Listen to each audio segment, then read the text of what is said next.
Hey everyone, there are times in history when quiet gets broken, when one person's voice gets louder than all the noise and the whole world has to listen.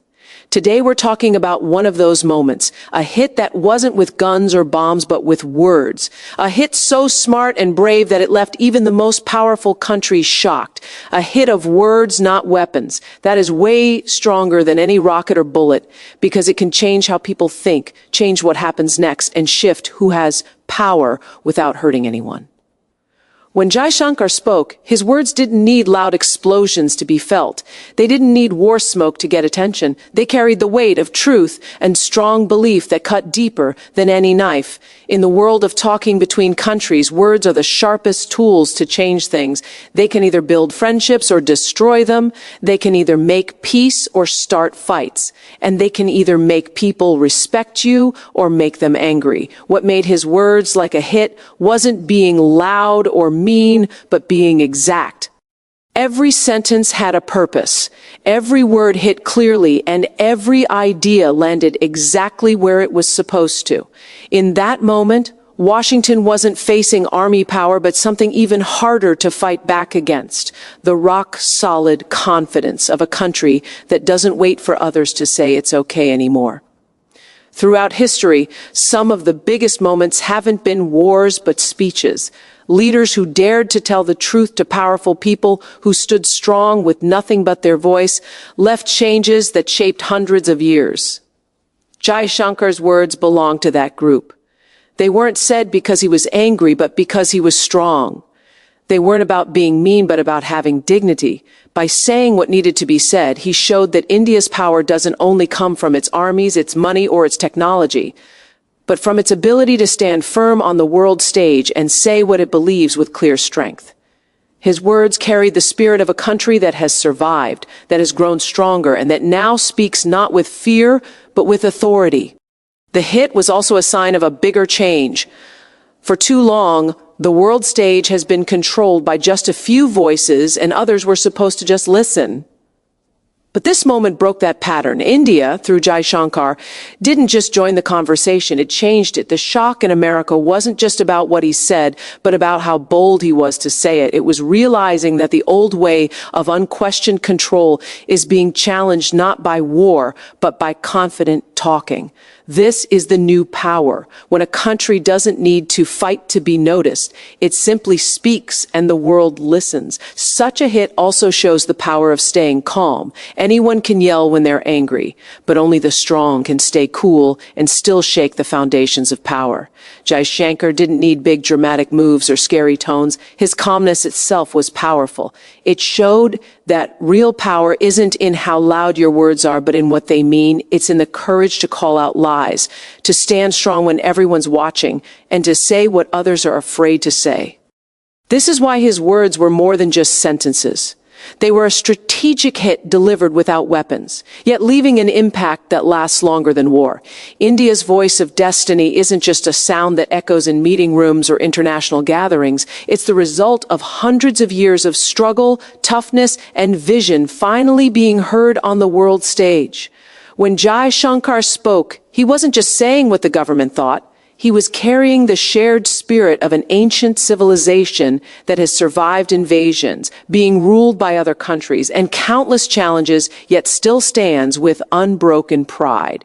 His words became more than just talking. They became a declaration that India has entered a time where it no longer asks for space but takes it, not through being mean, but through the natural flow of destiny. Countries rise when their moment comes, and India's moment has been building for a long time. For decades, India was seen as a follower in the world order, a country with potential but still stuck with other people's stories about it. Today, that view is shattered. The voice of destiny is a voice of confidence, not begging to be noticed, but demanding it. Not looking for approval, but showing its presence. This voice doesn't come from empty wanting. It comes from a foundation built on sacrifice and toughness. Generations of Indians who dreamed of freedom, who worked hard for progress, and who went through hardship so their nation could grow. They're all part of this voice. Every improvement, every success in science, technology, and defense, every step forward in economy and culture has made it stronger. It's not the voice of just today or this decade. It's the echo of centuries coming together into one moment where India speaks not as someone just participating, but as a leader. The world feels this difference. America and other world powers can't ignore it because it carries a moral weight that military strength alone can never have. When destiny speaks, it's not only about what a country wants for itself, but what it represents for all humanity. India's voice today carries the message of balance, of fairness, of a world with many centers of power where control by one or two countries can no longer decide what happens to billions of people. It's a voice that insists on equality in world organizations, on fairness in relationships between countries, and on dignity for every nation, big or small. This is why JAISHANKAR'S words were more than a political statement. They were destiny happening in real time. They showed the shift from an India that once listened and adjusted to an India that now sets terms and influences direction. This destiny isn't sudden. It's earned. It has been built through democracy that survived despite challenges, through values that welcome diversity, through courage that stood up to pressure, and through vision that never lost hope. India's voice of destiny is powerful because it's not copied, it's not forced, it's not fake. It comes naturally. Shaped by history and improved by struggle, it's the voice of a nation that knows who it is, where it came from, and where it must go. When India speaks today, the world listens not because it has to, but because destiny has made it impossible to ignore. Respect is earned, not given, because true recognition can't be demanded or forced.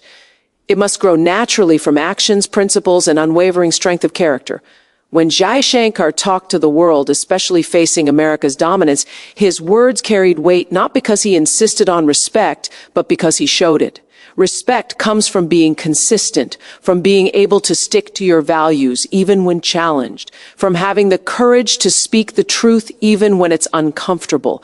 India's journey on the world stage shows this truth. For years, India was often overlooked, treated as a less important player. Yet instead of begging for attention, it built its own path, made its institutions stronger, and showed toughness. Today, when India speaks firmly and clearly, the respect it gets isn't charity. It's the result of decades of proving its worth through actions rather than demands. Respect is never permanent if it's just given out of fear or politeness. Countries that rely only on military bullying or economic pressure may get compliance but not real admiration.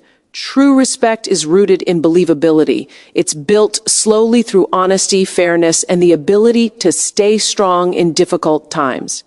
India's approach to world diplomacy shows this idea. Instead of chasing validation, India has shown that by standing tall in its principles, by refusing to bend under pressure, it naturally earns recognition even from its critics. When Jaishankar speaks in international meetings with calm precision, he doesn't raise his voice, yet his words resonate. This resonance comes from the believability that India has built, a believability rooted in consistency and strength. The idea that respect is earned also applies beyond countries. It reflects the very nature of leadership itself. Leaders who demand respect often meet resistance, but those who show wisdom, fairness, and courage naturally receive it without asking. India has reached a point where it no longer needs to remind the world of its importance. Its actions do the talking. From becoming a world center for technology and science to standing as a moral force in peacekeeping and helping missions, India's contributions prove its worthiness. Each achievement becomes a building block in the foundation of respect, a reminder that admiration can't be bought or forced. It must be deserved. What makes JAISHANKAR'S stance so powerful is that he speaks from this foundation. His words carry the authority of a nation that has earned its respect through history, sacrifice, and never giving up. America and other powers may be surprised, but they can't dismiss the message because it comes not from arrogance, but from authenticity. The strength of India's diplomacy is in showing that respect is a byproduct of truth, of standing firm without being aggressive, of carrying yourself with dignity even in the toughest moments. Respect that is earned lasts longer, goes deeper, and can't be taken away because it's rooted in real strength rather than just appearances. Challenging giants is never easy because it means standing before powers that have shaped the world order for decades and daring to question their authority. Yet history has shown that real progress is written by those who refuse to be scared.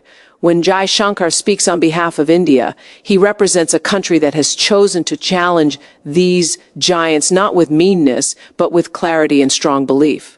Giants, whether they are countries or organizations, often believe their control will go unquestioned. The strength of a rising power lies in its ability to look them in the eye and refuse to be overshadowed. India has reached that moment where it no longer accepts being a silent watcher of the world's decisions, but instead insists on having a deciding voice. Challenging giants doesn't mean starting unnecessary fights. It means disrupting comfort, demanding fairness, and ensuring balance in a world where control by a few can no longer dictate the destiny of many. The act of challenging is itself a symbol of courage. Giants don't fall overnight, and they rarely give way without fighting back. But the very act of questioning them changes the story. India's presence on the world stage today shows that even in the company of powerful nations, it has the courage to disagree, to point out lies, and to assert its independent path. This courage comes from confidence, from knowing that India isn't standing empty-handed, but with economic strength, technological advancement, cultural depth, and strategic vision. Giants may have more power, but respect isn't measured by size alone. It's measured by the ability to stand firm in your truth without wavering under pressure. Every era has seen smaller voices rising to challenge greater powers, and it's often those moments that reshape the balance of history. For centuries, India was subjected to foreign control, forced into silence, and treated as a follower in world affairs. But today, when JAISHANKAR challenges the established powers, he carries with him the spirit of a nation that has endured suppression and yet emerged stronger. His words symbolize the determination that India will never again bow quietly to the orders of giants. Instead, it will engage with them as an equal, not a subordinate. This transformation isn't about arrogance, but about rightful assertion. Challenging giants also reveals the true test of diplomacy. It's easy to conform, to agree with the powerful, and to remain unnoticed. The harder path is to disagree respectfully, to highlight uncomfortable truths, and to risk backlash for the sake of principle. India has chosen this harder path, proving that it values dignity over convenience. Giants may resist at first, but in time they must acknowledge the persistence of those who challenge them with wisdom rather than meanness. India's role today is not just to challenge for itself, but to inspire other nations to believe that the control of giants is not unshakable. It shows that the courage to rise, to question, and to assert your rightful place is enough to change the tone of world conversations forever. Thunder across oceans is the sound of a message so powerful that it refuses to be limited by borders or held back by distance. When JAISHANKAR spoke, his words weren't meant for one room or one audience. They were meant for the world. The shockwaves carried from New Delhi to Washington, from Asia to Europe, across seas and continents, echoing with a force that couldn't be ignored. This thunder wasn't of violence or destruction, but of truth delivered with precision. It's the kind of thunder that wakes the world from its comfort, forcing it to realize that a new power has found its voice and that silence is no longer an option.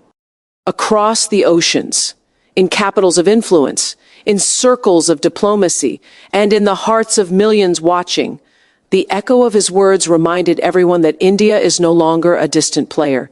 It is a central force shaping tomorrow's order. Thunder across oceans also represents the universal nature of courage. What is said in one place can inspire strength in another. When India asserts itself, it doesn't do so only for its own dignity, but for all those who believe in fairness, equality, and justice. The thunder becomes a call to nations who feel unheard, showing them that even in a world dominated by giants, the courage of one voice can travel across the seas and demand recognition. The oceans that once separated the powerful from the powerless are no longer barriers. They are pathways through which strong belief spreads. In this way, JAISHANKAR'S words didn't remain stuck in a moment of diplomacy, but became a world reminder that change is possible without raising a single weapon. The power of such thunder is that it can't be controlled once it has been released. A strong military can control borders. An economic blockade can restrict trade. But no power on earth can silence the resonance of truth once it has been spoken with strong belief. The sound carries, it lingers, and it transforms minds in ways that force cannot. This is what America felt. This is what the world witnessed, a ripple that became a wave that turned into thunder rolling endlessly across oceans. It wasn't just about India's position. It was about the emergence of a new reality where voices of strength from the global south are no longer whispers, but resounding declarations. Such thunder also speaks of permanence. A storm passes quickly, but thunder leaves an echo that lingers in memory long after the clouds have cleared. The statements made weren't momentary. They set a precedent for the future. The oceans that carried this thunder are the same oceans that connect nations, and every ripple of sound reminded the world that India is here to stay as a decisive force. Across oceans beyond borders and above politics, this thunder became the symbol of a rising power's undeniable presence. A reminder that words, when spoken with courage, can travel farther than armies, and their echo can last longer than empires. A nation rising isn't an event of a single day. It's the outcome of years of never giving up, sacrifice, and vision that finally come together into a moment when the world can no longer look away. India's rise has been gradual, shaped by the struggles of its people, the toughness of its democracy, and the strength of its culture. Yet now it's reaching a stage where its climb is visible across the globe. When JAISHANKAR speaks, his words embody this rise, reflecting not just the power of a diplomat, but the confidence of a civilization reclaiming its rightful place in history. A nation rising means that India no longer walks in the shadows of other powers, but steps forward with the assurance that its voice matters. This rise isn't about control. It's about balance, fairness, and the recognition that India carries within it the ability to lead with wisdom and dignity. The idea of a nation rising is also about transformation. India was once dismissed as a land of poverty and limitations, but today it's seen as a hub of technology, a center of innovation, and a force of stability in uncertain times. This transformation didn't come overnight. It came from the collective determination of its people, who refused to let circumstances define their destiny. Farmers, workers, scientists, soldiers, teachers, and countless ordinary citizens have contributed to this journey, each sacrifice building the foundation of a stronger India. Their efforts are the silent pillars beneath the words spoken on the world stage, and every success today is tied to their endurance yesterday. The rise of a nation is therefore not the story of governments alone, but the story of its people rising together. What makes this rise so compelling is the way it challenges old assumptions. For decades, the world order was dominated by a handful of powers who believed their authority would remain unchallenged. But India's steady growth, its resilience in the face of crisis, and its ability to assert itself diplomatically have forced the world to reconsider. A rising nation doesn't simply follow the rules set by others, it reshapes them. India's voice today questions inequality in international systems, demands fairness in representation, and asserts that no world issue can be solved without its participation. The rise is not just material, but moral, as India positions itself as a voice of reason, of balance, and of hope for nations that often go unheard. A nation rising also symbolizes pride and identity. India's strength isn't borrowed from outside, but drawn from within. Its rich heritage, its diversity, and its belief in unity. This pride doesn't show up as arrogance, but as confidence. The confidence to stand shoulder to shoulder with giants and speak as an equal. It's the confidence to show that progress and tradition can coexist, that modern power can be guided by ancient wisdom, and that leadership doesn't always mean domination, but can mean responsibility. When Jaishankar speaks with clarity, when India asserts itself in world conversations, it's the visible sign of this rise. It's the reminder that a nation once overlooked is now impossible to ignore, that its journey from struggle to strength has reached a point where the world must recognize its presence. This is the meaning of a nation rising, the unfolding of a destiny long awaited, now becoming reality before the eyes.